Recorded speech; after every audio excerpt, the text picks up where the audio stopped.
you. Good evening. We're live on YouTube. I'm Faye. Thank you for joining us. There has been a gas well, a natural gas well in Assam that has been on fire now for over 24 hours. It is billowing smoke for hundreds of miles. It can be seen, and it is right next to a national park. This is a problem that deserves the attention of the entire country, but unfortunately, that attention is hard to come by. Some of the visuals that you can see that we're going to try and put on your screen right now will show you this massive fire that broke out yesterday in the first half of the day. It's in the damaged Baghjan oil well. Now, this is an oil well that's being managed by Oil India, and it sprung a leak. So it's like a pressure cooker releasing, releasing pressure. It was a release of gas and a leak of gas in this gas well 14 days ago. It has been leaking gas for 14 days. And there have been environmentalists talking about the fact that that gas that was leaking, it was settling on everything around it. The river, the plants, the animals, it was killing everything. And then worst case scenario, yesterday, the well caught on fire, and the fire actually spread to the villages nearby. The smoke, like I said, you could see that you're looking at on your screen right now. This fire has been on now for over 24 hours. The chief minister of the state has said that it has asked the Air Force to help douse the fire, but they haven't been able to do it so far. At least 3,000 people in a 1.5 kilometer radius of the well had to be evacuated because of the blowout that happened last week. But obviously, it's causing a great deal of damage, not just to wildlife and the forest, but also to the people who live around it. This is our focus today. And I do believe that we need to put more pressure on the government for two reasons. One, to bring the fire under control as quickly as possible and stem the damage. And secondly, the fact that this sort of drilling is happening so close to a national park. And the government has just, I want to point out to our audience, in the last 1 month, handed out more permission to the same company to drill inside the national park at this point. And that should cause us a great, great deal of concern. Joining me right now on this conversation, Debi Goenka, who's an environmentalist. Vikram Rajkhowa is an advocate with the Gauhati High Court. Sushanta talukdar is a very senior journalist who functions out of Assam. And Abhineet Mishra is a stand-up comic who's very vocal about the issues of Assam and the fact that it doesn't get enough attention. If I might please start with Mr. Sushanta talukdar. Thank you for joining us. Could you tell us what the status is right now on the ground from what you're looking at? Yeah, I just update the numbers first. Yes, please. The people who have taken shelter in relief camp has risen to 7,000. And they have been sheltered in 12 relief camps. And the fire is on, and the houses around 300, well beyond 300 meters have been burned. And primarily, see, it has brought out a crucial issue to the fore. Like, this is supposed to be a stock absorber for the Deforestation National Park, because it is supposed to be the eco-sensitive zone. Yes. But what we have is that the gas producing well, which suffered a blowout on May 27, is just 1.14 kilometer from the core area of the Deforestation National Park. And why the oil could set up as gas producing oil there? Because the eco-sensitive zone notification has been diluted, and initially it was, when it was notified in 2016, it was 9.144 kilometer was supposed to be eco-sensitive zone, but now the eco-sensitive zone is from 0 to 8.7 kilometers. So the dilution in the eco-sensitive zone that has allowed these mining, the drilling operations. And you have rightly pointed out in the very beginning that the oil has also got the permission to drill the 7 exploratory drills inside Debi National Yes. Park. Although Yes. they are saying that they are not drilling right from the above inside the core area, but ultimately the extended drilling was to take place from this Baghjan oil field and the pad there already, which has already got fire. So, and then the compensation so far announced is only 30,000 rupees per family. But then it is very uncertain when these people will be able to back onto their own lives. So 30,000, and then of course the government of Assam to the state that they are doing the assessment. So based on the assessment, they will be provided. Mr. Talukdar, what is the status of the fire right now? Is the government any closer to managing to cap this well? No, the Oil India say the 3 experts they have flown in from Singapore-based company. They said it will take 4 weeks time to completely douse the fire, but that also requires huge the logistics. They have to dig a pond. They will have to have sufficient water, and then they said it will take 4-5 days to mobilize all these. So and it is officially said that around 4 weeks this fire will on, but then fire is now limited to the wellhead. So it is the gas which is coming out of the that is only fire. The fire in the rest of the area it is already extinguished, but then the oil condensate is still there on the plants, on the houses around. So I believe the disaster management has to be more vigorous so that the first fire cannot catch in the area and that more harm is not done to the surrounding locality. Right. I just want to bring in the rest of my guests. Vikram Rajkhowa is with us as well. He's an advocate with the Gauhati High Court. Vikram, lives not just of human beings, but also of the forest, of the animals, the rights of actually protecting all of these things that lie with the government have been violated. Obviously, I mean, I don't even know, how do we deal with something like this? Who takes responsibility? Is it Oil India? It's a very sad situation, what has happened. And it's, in fact, environmental and an industrial disaster of a scale that we have not seen in Assam probably for a long time. And we have to understand, today, in fact, we have filed a petition in the Honorable Gauhati High Court in this regard.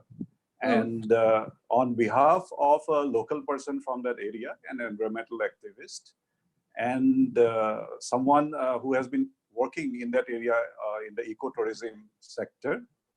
And since the matter is yet to be listed, so without going into the merit of the case, I'll just highlight briefly. No, please get into the merits of the case. I'm very interested in finding out what you have filed in High Court today. Yes, I will take you through. First and foremost is that we have tried to highlight what has happened. This area where the oil and the gas well at Baghjan 5, which blow out on the 27th of May and thereafter caught fire on 9th yesterday. This oil well belongs to Oil India, but the maintenance was done by a company called John Energy from Gujarat. And now what has happened, this oil well, as Mr. Talukdar was saying, is right next to the Debi National Park. Now, this area is very rich in biodiversity. And adjacent to it there is a wetland called Maguri Motopong. And this wetland is an important bird area. The whole area is a biosphere reserve. And there is a confluence of around nine rivers over there. And this is part of the Indo-Burma biodiversity hotspot. So we have to understand that the location is very fragile, very sensitive area. Now this oil drilling is going on very close to the Debi National Park. And as Mr. Talukdar has said, earlier the eco-sensitive zone notification when it came out, in the year 2016. At that time, the eco-sensitive zone, which acts like a shock absorber, was beyond 9 kilometers. But thereafter, when the second draft notification came out in the year 2018, and the final notification was issued very shortly in January this year, so then it was reduced to 0 kilometer on the southern boundary of the national park. So, and it is clearly stated in the notification, it's primarily for oil and gas exploration. And what we have come to learn is that the construction work was already going on from 2005. And prior to 2016, there was a default eco-sensitive zone of 10 kilometers. So wherein according to the guidelines, the eco-sensitive guidelines, there cannot be any mining activity within the eco-sensitive zone. So there was number of violations which was going on in regard to environmental clearance. There, moreover, standing committee of National Board of Wildlife permission is required. So what we have seen is that there is a blatant violation on all those fronts. And we have highlighted those issues. Furthermore, at this stage, since the disaster and the tragedy is unfolding, and more than 7,000 people have been rendered homeless, more than 50 to 60 houses have been burned, and massive destruction have taken place to the ecology, to the environment and the biota of the area. So what we are also seeking is that some interim relief, some compensation should come forward from oil, from John Energy, as well as from the state and the central government. Because the larger compensation will come at a later stage, because we don't know the quantum of destruction that has taken place, both inside the national park, the forest area, as well as in the villages which are adjacent to the national park. Well, we do hope, of course, that you get the justice that you deserve, because you're also arguing for all of those animals and birds and fish and dolphins that can't argue and can't present themselves, before the High Court. Debi Goenka is with us as well. He's an environmentalist. Mr. Goenka, this is exactly the kind of thing environmentalists were warning the government about when the Environment Ministry handed out permission for further drilling in the same area, in fact, inside the sensitive zone or inside the national park, to the same company. Because once a fire like this breaks out, the damage is almost irreversible, isn't it, Mr. Goenka? The problem has been that this kind of oil and gas leak has completely devastated the local environment. And oil persists in the environment for a very long time. It's very, very difficult to clean up. And there's also a very sensitive wetland habitat adjacent to where the oil leak has taken place. And once oil and this gas condensate gets into this wetland ecosystem, I would say it would take years and years for it to get cleaned up, if at all it is possible to get cleaned up. The point here is that, the government is also keen on just allowing things to happen for the sake of giving permission, right? Environment is just not on their priority list. And despite the crisis that we find ourselves in, COVID-19, which has really been caused because of biodiversity loss and loss of habitat, one of the aggravating factors that has resulted in COVID-19 spreading all over the world. The government seems to be oblivious to the connection between protecting biodiversity and pandemic. The other issue I want to highlight is that safety is actually never a priority for these kind of activities. And in a financial crisis situation, environment and safety get a backseat. The well that was being operated was actually in a shutdown mode. They were supposed to be cleaning the well. There's a device called a blowout preventer, which is part of the drilling process, which is precisely put in there to prevent this kind of leak happening. But because the well was under maintenance, even the blowout preventer was removed. And I don't know what kind of supervision was there on the spot. And the fact that they have to now fly a team from Singapore and extinguish this fire means that the Oil India team was severely found lacking in its ability to control the fire itself. The third factor that is very important is this whole Northeast region is geologically very active, a seismic zone. And if you're carrying out underground drilling of this kind of oil and gas and so on, any kind of tremor, any mild earthquake can actually affect your well. And this is a factor which has not really been taken under serious consideration by the government, whether they're sanctioning oil drilling, whether they're sanctioning major dams in the Northeast. And the Northeast, in fact, is one of the biological hotspots in the world. There's a WI report that says that over 500 species of birds are found in this national park. There are range-restricted species of frogs found in this national park. It means that they don't occur anywhere else in the world. And this is the kind of biodiversity and wildlife that is put at risk by allowing these kind of activities. At the end of the day, I think this is a wake-up call for government. Both the Environment Ministry in Delhi has to be pulled up for allowing these kind of activities to happen. And I think the state government must now take a proactive role and try and stop all these activities which are destroying the biodiversity and also impacting thousands of villagers in and around the oil fields. Yes. Abhineet Mishra is with us as well. Mr. Mishra, as a citizen, obviously this sort of thing is very upsetting. It is very upsetting, Faye. Yes, I'm currently sitting in Bombay, but I'm getting those visuals from there. I have friends who are in and around the area. There are folks who are about 200 kilometers away from this specific spot, and they're sending me pictures which in other days would qualify for beautiful paintings, right? But right now, orange lit skies with the backdrop of a lot of lost livelihoods, etc., is not making for a very pretty picture at the moment. Yeah.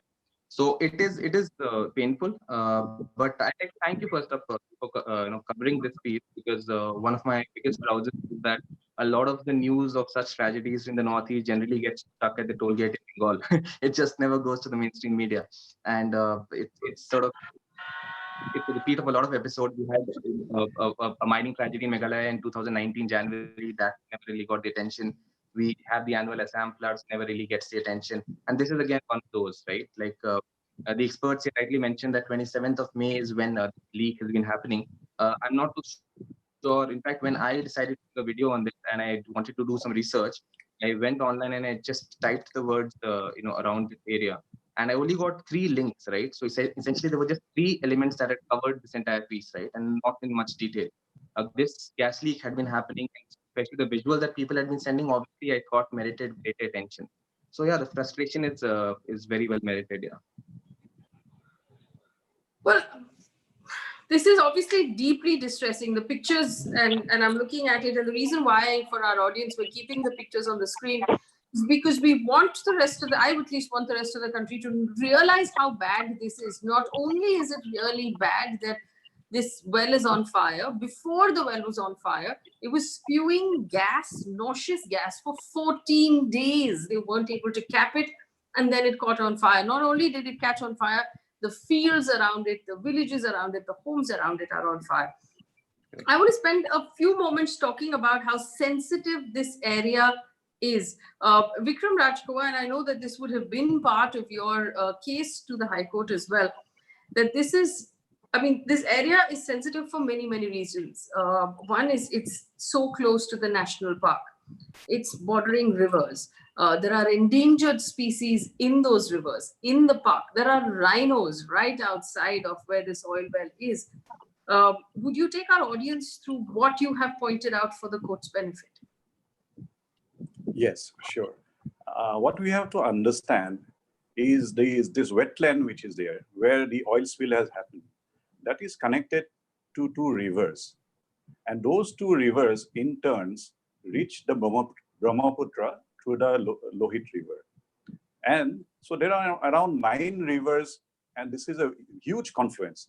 And this is an area where you find a large number of the Gangetic dolphins.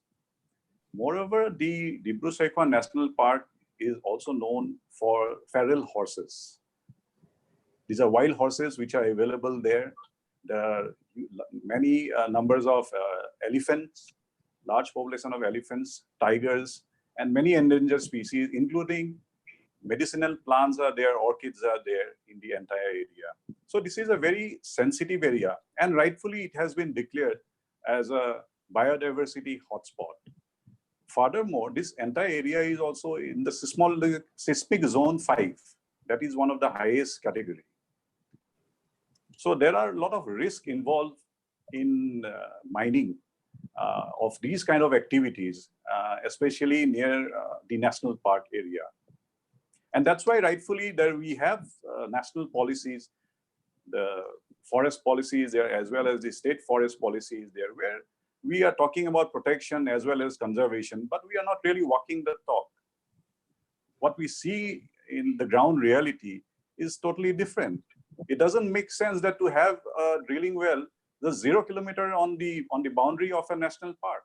So the entire concept of having a shock absorber or having ecologically sensitive corridors, it goes for a toss.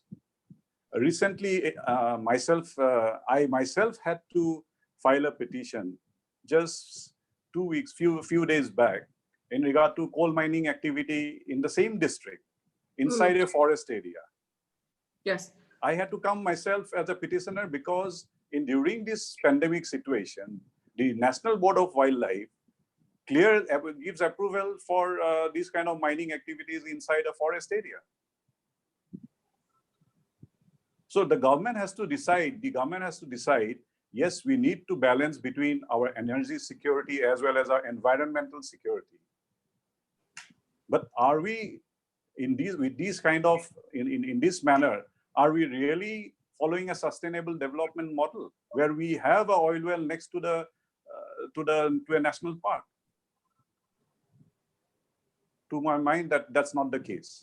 I'm very sad to say. And this was not expected because Oil India is a Navaratna company. Similarly, Coal India is also a Navaratna company. Well, you know, I want Debi Goenka to react to this. Mr. Goenka, you know, and these Navaratna companies that are drilling and mining and, you know, and not just the government companies, we have other companies as well, private companies. They just assume that because it's Assam or because it's Jharkhand or because it's a slightly a part of the country that's a little removed from Delhi or from Mumbai, that no one will notice. A lot of times this is about the distance, the fact that people in the big cities don't really pay attention to the news that's coming out of this to other states in our country. Well, actually, let me tell you, oil spills and gas leaks are a part of life for oil drilling all over the world. We've had gas leaks off Mumbai High a few years ago. We've had oil leaks in Mumbai Harbour because of shipping and so forth, which is also something that is neglected. Now in Assam, the problem has been that government has been always trying to create jobs, and as Vikram mentioned earlier, the fuel security of the country used to be a prime issue of concern, which is why drilling and all was allowed freely all over the place. But if you look at the current situation, Faye, renewable energies have taken over from fossil fuels. And to my mind, fossil fuels are on their deathbed. I mean, I don't see any rationale for opening up new new coal mines, or for allowing drilling in new virgin spaces. Because everywhere in the world, there's now a glut of oil and gas and coal. And there are very few buyers.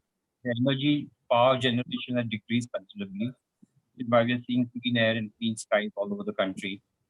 And in this kind of environment, to allow and to give environmental clearance for drilling in eco-sensitive areas inside national parks and sanctuaries, I think is an act of criminal folly.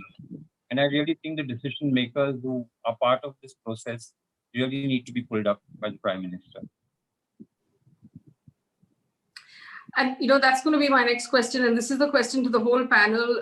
Sushanta, Talukdar, who should be held responsible here? Is it the Environment Ministry that handed out the permission? Is it Oil India that has not really been careful with the safety of the oil well, of the well that we're talking about?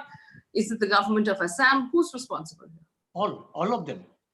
All of them, because the procedure to grant sanction to these proposals, it goes through a process. Like it comes to the State Board of Wildlife, it goes for environment clearance. So the project has to be recommended by the concerned state government, and the project is also cleared by the Ministry of Environment and Forest to the regulatory body like Standing Committee of National Board of Wildlife. when the project falls within the 10 kilometer of the eco-sensitive zone. So when you grant sanction to the project, did you keep in mind that this kind of blowout could have taken place? I mean, what did you give priorities to the consequences of an accident? And because this is something not new. I mean, such kind of the accidents had occurred in other places. So did you take into consideration the lessons learned?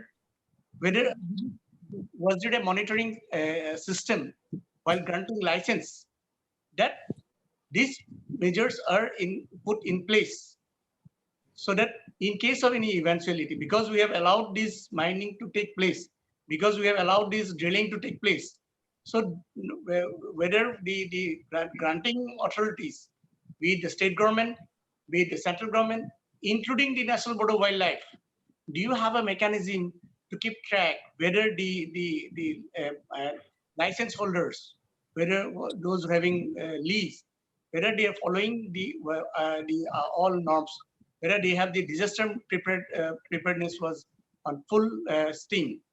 I mean, for 14 days, there was no reaction. Not a single minister visited the people who had to flee their houses and take shelter in relief camp. Only when there was a fire and the blowout producing. Now everyone has moved. I mean, yes, some officials were there. Oil India officials were trying their technical operations. So and yes, some people from the ground, they have also rightfully asked the questions. Yes. When you've been digging, when you've been drilling well, oil, crude oil, gas, why doesn't India have an expert within the country itself? Why you have to wait for the experts to be flown in and they waste all these days? So I believe the questions you have asked, all of them have to have accept the responsibility, because it is the government that finally they granted license. The National Board of Wildlife cleared the proper proposals. Yes, go ahead. Yeah, just wanted to make this point. I think, I have a feeling that somebody has just leaked Prakash Javadekar scrapbook, and I think there is written that I love elephants more than dolphins, because when the elephant died in Kerala, you saw him come out with a tweet the very same day saying this is against Indian culture, etc. Now, yesterday, even after these terrible visuals started coming in from Assam, I went through the entire Twitter feed, right? The last tweet he put out was around 9 o'clock yesterday. Okay, when obviously this tragedy was at its peak, and that obviously was promoting how his government's LPG subsidy has helped a woman somewhere, right? Now, I honestly feel that irrespective of what his role has been in this, right, I think it's time that we start calling the Ministry of Environment as the Ministry of Environment Clearance. Because I was watching one of your shows itself, and you mentioned that in about 10 odd minutes, a lot of proposals were cleared, right?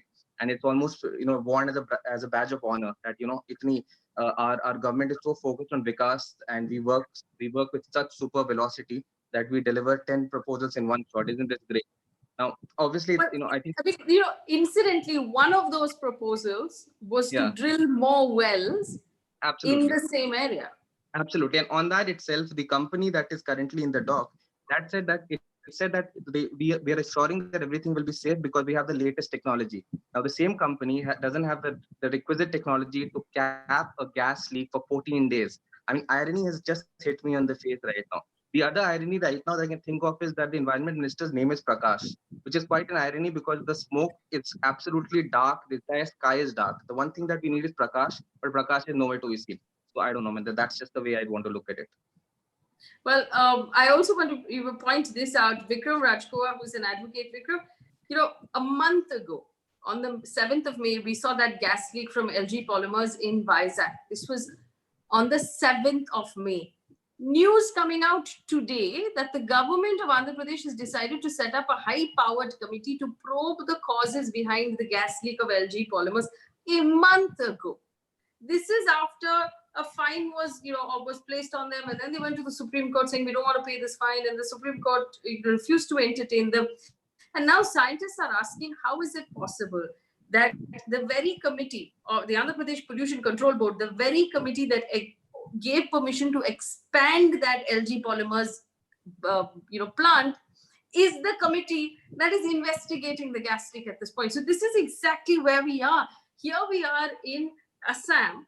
There is an environment ministry that has just handed out permission for Oil India to drill more inside the national park, saying, no, we're very safe, we know what we're doing. Obviously, the state government would have also had a hand in this, would have also been in the loop about this permission. Any committee, forest committee, the wildlife committee, all of them would have been on board with this permission. And now these are the people who are going to investigate and figure out what went wrong. Also, to answer Mr. Mishra's question, there are a lot of elephants in this forest that are also at stake. So maybe Prakash Javadekar didn't notice when he was so upset, and he was quite rightly upset about the death of the one elephant in Kerala. Here, hundreds of elephants are at risk. Exactly. There is a large concentration of elephant in that area. And elephant is a scheduled one mammal under the Wildlife Protection Act. And it is also a national heritage animal declared by the Ministry of Environment themselves.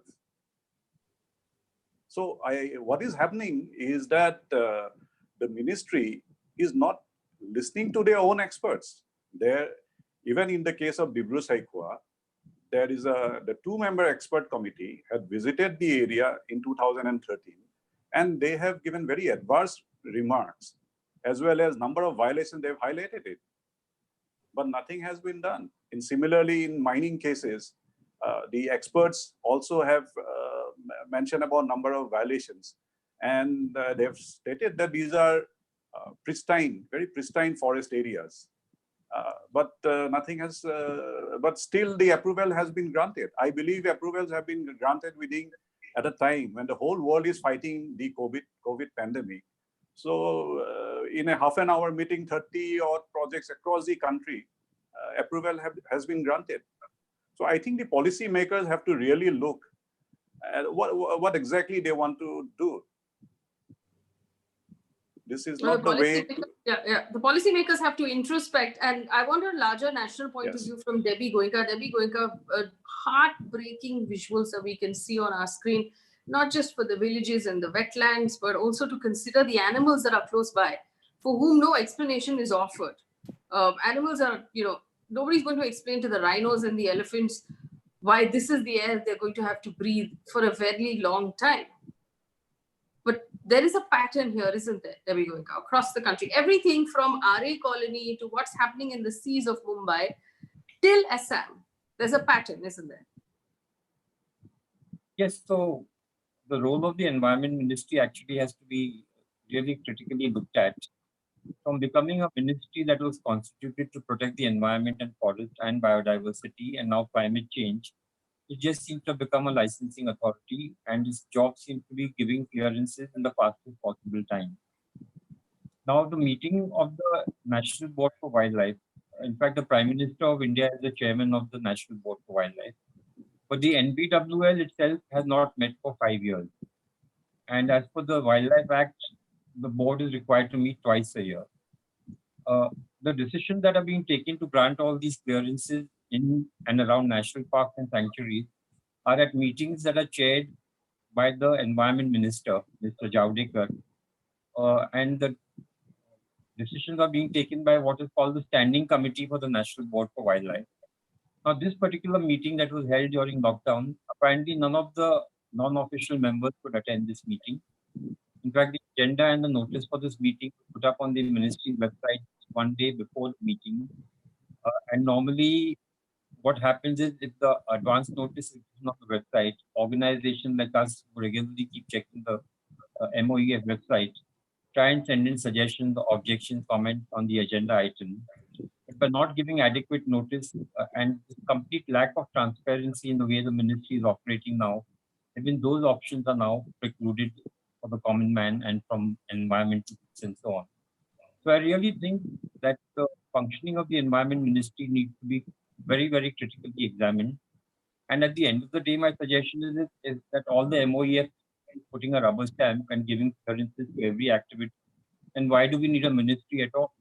We can scrap the ministry, let a chokidar at the gate of Paryavaran Bhavan and stamp every proposal with a rubber stamp and say, okay, theek hai, jaake kar do No, jo bhi karna hai. but Debi Goenka, that suggestion would not work because the Chowkidar would not know how to speed up the approval process, which is the job currently that the ministry is doing. Not just handing out rubber stamps, but finding a way to speed it up and hand it out as quickly as possible, removing environmentalists from you from their way.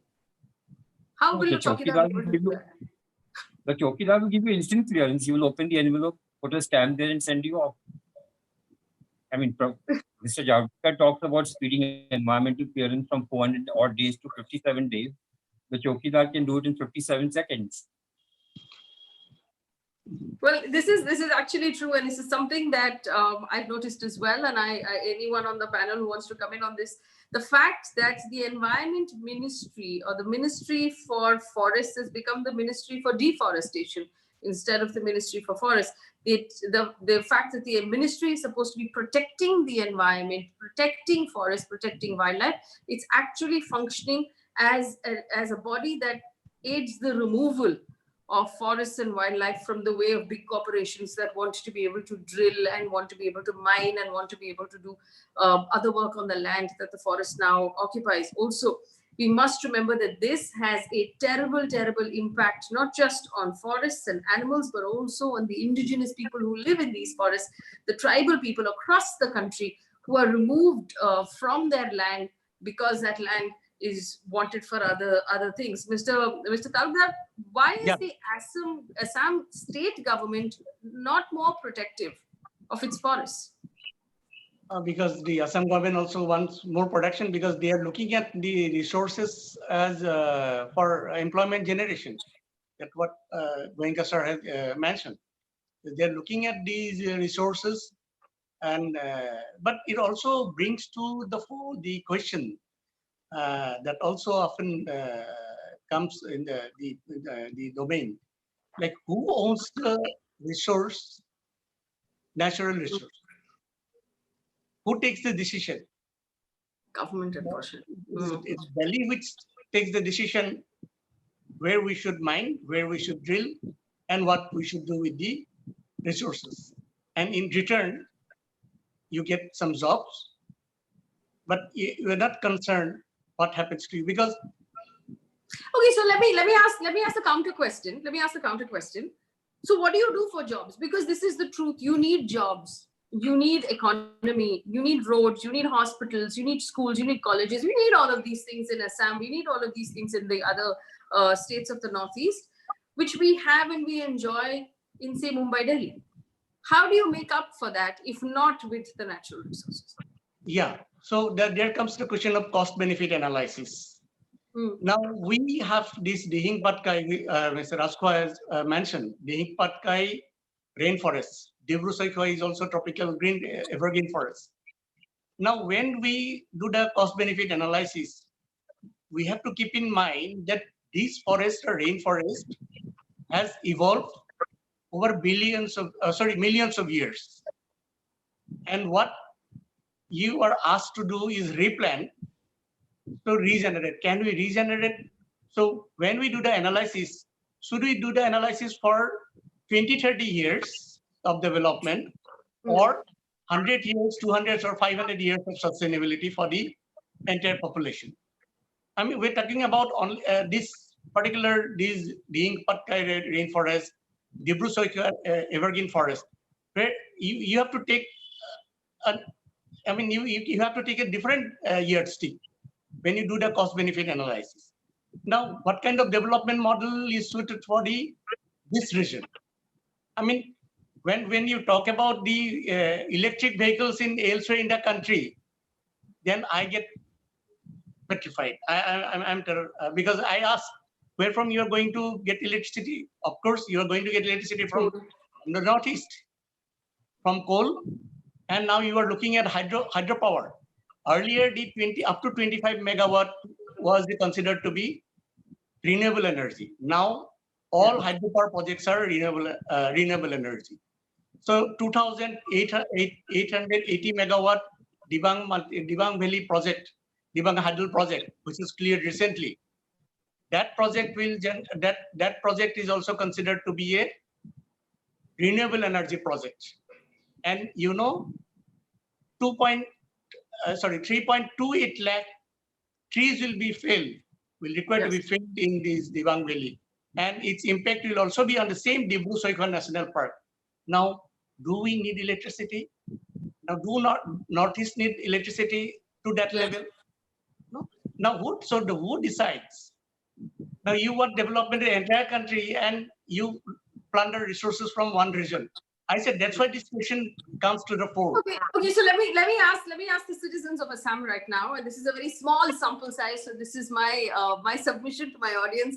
This is not, we're not extrapolating this to all Assamese citizens. Do you believe that more large infrastructure projects like this kind? First of all, answer the question to you, Mr. Talukdar. Do you believe that this is the way that it should be done? Yes or no? No, the large infrastructure project is not the answer. I mean, if I'm concerned with the environment, then I cannot say yes to the large development project. Okay. Mr. Rajkhowa, large development projects in the Northeast, do you believe that that's a way to bring in development? Large infrastructure projects?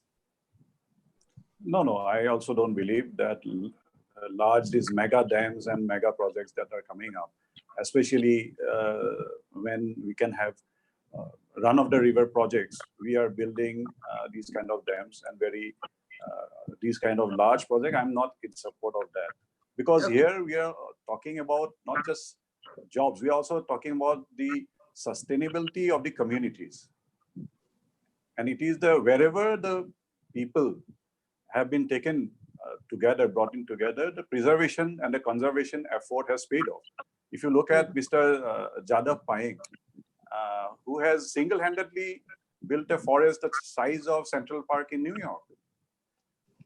And even a local person in the name of Bapiram Hazarika, whose influence in 1905, his role, what we see is a conservation effort of Kaziranga today, which is the size of Singapore.